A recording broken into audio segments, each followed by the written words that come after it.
J'ai tout perdu quand je suis arrivée à l'étranger. Es-tu l'une de ces personnes qui pensent qu'elles ont été dévaluées quand elles sont allées vivre à la diaspora?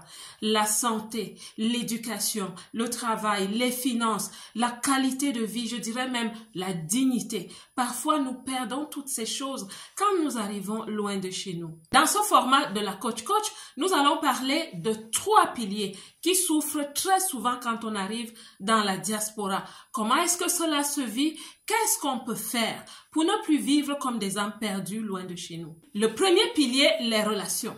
Je ne sais pas pour vous, mais moi, je me souviens avoir vécu une relation très douloureuse alors que j'étais dans la diaspora avec une personne qui vivait au pays. Avez-vous l'impression d'avoir perdu des relations avec des amis, des personnes que vous aimiez bien qui sont restées au pays? Alors, on va en parler. Vous vivez ce malaise parce que ces relations se sont refroidies, elles sont distantes, certaines sont même gelées. Vous en voulez à ces personnes et vice-versa. Ma belle, je vais te conforter et te réconforter en te disant que c'est normal, tu n'as pas tort, parce que la vie est dynamique. Pendant que ces personnes vivent leur vie au pays, tu vis la tienne. Pendant que ces personnes évoluent, tu évolues également. Ces personnes tissent des relations, créent des expériences que toi, tu ne vis pas. Donc, elles se développent. Elles apprennent de nouvelles choses avec d'autres personnes et cela les aide à développer des perspectives que tu ne connais même pas. Le problème avec certains d'entre nous, c'est que quand on arrive à l'étranger, on reste figé dans un certain statu quo. Quand je venais d'arriver dans la diaspora, je faisais une chose très bizarre. Quand je faisais des soldes, je me préparais une valise et cette valise était destinée pour les vacances. Donc j'achetais des vêtements, je les mettais dans cette valise. C'était pour moi comme un rituel, une routine que j'entretenais. Quand je voyais cette valise, j'étais contente. J'étais radieuse parce que je pensais à ce moment quand je serais au pays et que je porterais ces vêtements. Je me disais souvent, c'est là-bas que se trouve la vie. Énormément d'entre vous, vous le dites. Vous dites que la vie se trouve au pays. Pourquoi? Parce que vous vivez encore là-bas. Vous vivez avec ces souvenirs, le soleil, la bouffe, la famille, les amis, ces souvenirs qui vous ont bercé pendant de longues années dans vos vies. Mais vous êtes ailleurs. La vie se passe où vous êtes, dans le pays qui vous accueille. Atterrissez, corps, esprit et âme. Osez atterrir. Je ne vous demande pas de vous déconnecter. J'ai de très bonnes relations avec ma famille et quelques autres amis. Nous vivons ici, ma belle. Regarde autour de toi. Il y a de la vie. Il y a une certaine ambiance, une atmosphère. Tu peux faire partie de ce système qui t'a accueilli. Ne vis donc pas comme un fantôme dans un pays qui attend ta contribution et ta collaboration. Parlant de relations, cette semaine même, je vous ferai une vidéo où je vous dirai pourquoi 90%, disons 75% de relations à distance ne marchent pas. Et là, je vous partagerai aussi ma propre expérience amoureuse d'il y a environ 10 ans. Point numéro 2, l'échec professionnel. Ma question de coach. Es-tu l'une de ces personnes qui pensent que depuis que tu es arrivé à l'étranger, ta vie professionnelle est une perte? Te considères-tu comme un loser professionnel? Je vais te dire que pour ce pilier de vie aussi, c'est normal. Non seulement c'est normal, mais tu n'es pas la seule.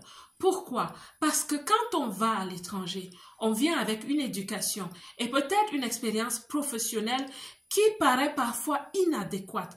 On a étudié dans un autre système.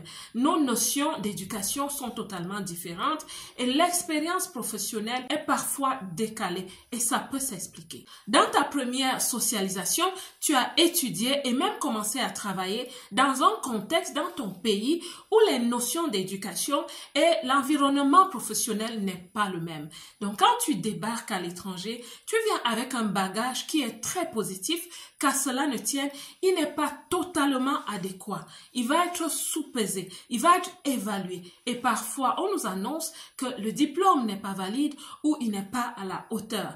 C'est vrai que ça fait très mal. La vérité, plusieurs étrangers arrivent avec de hauts diplômes et des formations. Parfois, ces diplômes ne sont pas reconnus et le niveau d'études n'est pas validé. Et c'est là où commence le malaise. Et ce malaise s'accompagne avec le fait que les gens doivent vivre. Il faut avoir le pain sur la table. Ils vont s'engager dans un engrenage de petits boulots qui ne s'achèvent pas si vite. Et parfois, ces personnes commencent à avoir l'impression qu'elles sont en retard par rapport à l'éducation, à la vie professionnelle et à la vie en général. Que faut-il donc faire? Dans la vie, il n'y a pas un moment propice pour changer sa situation.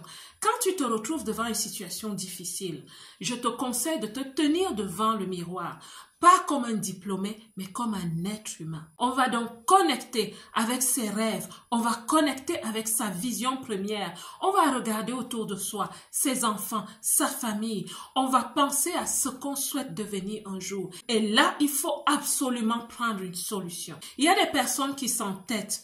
Au début, vous savez, on va faire les petits boulots. J'ai fait des petits boulots. J'ai fait des ménages.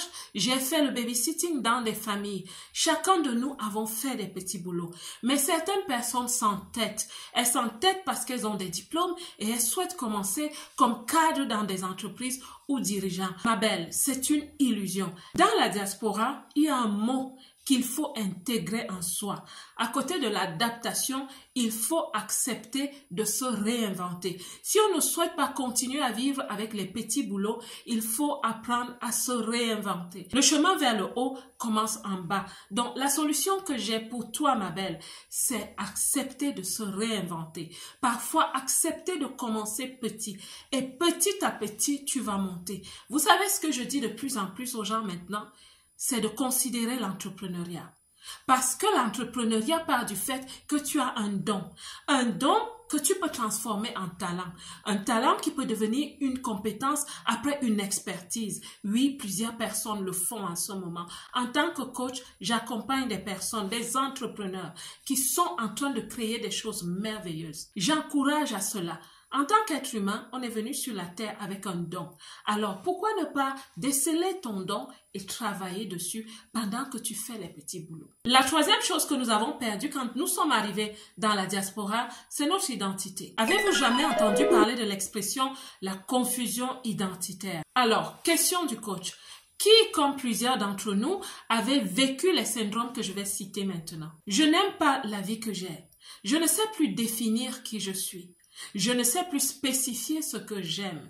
Je préfère me contenter de petits boulots. De toute façon, j'ai donné tellement de force à la vie et je n'ai rien récolté. Il y a des personnes qui ont vécu des chocs quand elles sont arrivées. Et ces chocs ont créé les problèmes de la santé mentale et de la confusion identitaire qui sont des feux rouges qui entretiennent l'échec. Que tu sois étudiante, expatriée ou immigrée, chacune de nous avons connu ces problèmes à un certain niveau. Et l'échec de plusieurs personnes à l'étranger est lié à ces phénomènes-là. Malheureusement, plusieurs personnes ne s'en rendent pas compte, surtout les concernés eux-mêmes. Nous connaissons le déclin de notre santé mentale. Je souhaiterais en parler sur toutes les tribunes du monde. Mais en attendant, que faire? Le conseil que je vais te donner, ma belle, c'est ne reste pas cloîtré. Ne vis pas replié sur toi-même. Cherche les gens. Essaie de t'épanouir professionnellement. Reste en contact avec ta famille au pays. Crée-toi de très bonnes relations. Des personnes qui viennent de chez toi, mais aussi des personnes que tu rencontres à l'international. C'est très important parce que ça va t'aider, ça va te booster, ça va t'aider à avoir une autre perception de la vie, ce qui est vraiment salutaire pour toi. Ne terminons pas avec une note triste. Ma dernière vidéo parle de santé, de green shake, de bien-être. Je vous conseille de la regarder. Si vous êtes nouveau sur cette chaîne, je suis coach Marcel Ange et je suis animatrice radio. Et sur cette chaîne, j'accompagne, je booste, je motive les femmes dans la diaspora. Celles-là qui ont pris la ferme décision de réussir leur vie loin de chez elles. La belle diaspora, que Dieu vous bénisse tous. Quant à moi, comme d'habitude, je vous aime.